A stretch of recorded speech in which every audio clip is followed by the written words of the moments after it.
गांव में एक लड़की रहती थी जिसका नाम सायरा था। सायरा को गड़ियां जमा करने का बहुत शौक था। उसने अपने कमरे में बहुत सी गड़ियां रखी थीं, जो उसने मुख्तलिफ जगहों से खरीदी थीं। एक दिन उसने एक पुरानी दुकान से एक खूबसूरत गड़िया खरीदी। दुकानदार ने उसे बताया कि ये गड़िया बहुत कदीमी है और उसके साथ कुछ अजीब कहानियां भी जड़ी हुई हैं।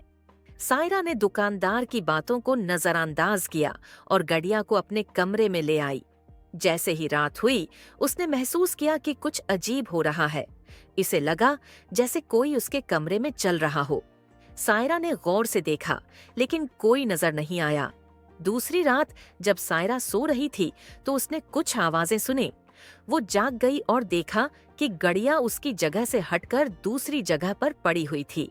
सायरा को बहुत डर लगा, लेकिन उसने सोचा कि शायद ये उसका वहम होगा। तीसरी रात गड़िया ने सायरा से बात की। सायरा ने देखा कि गड़िया की आंखें चमक रही हैं और वो हल्की सी हरकत कर रही है। गड़िया ने कहा, सायरा, मुझे यहाँ से ले जाओ।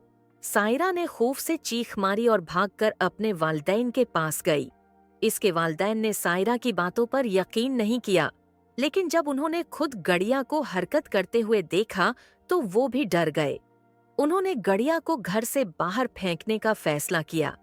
जब उन्होंने गड़िया को बाहर फेंका तो अचानक गांव में अजीब और गरीब वाकयात होने लगे। लोगों ने कहना शुरू कर दिया कि गड़िया में किसी बड़ी रूह का साया है। आखिरकार गांव के बुजुर्गों ने फैसला किया कि इस गड़िया को दौर किसी जंगल में दफन कर दिया जाए ताकि गांव वालों को सुकून मिल सके। उन्होंने गड़िया को दफन कर दिया और गांव में सुकून वापस आ गया। लेकिन सायरा ने कभी भी इस रात को नहीं भुलाया जब गड़िया ने उससे बात की थी। वो हमेशा सोचती रही कि आया वो गड़िया अब भी जिंदा है या नहीं।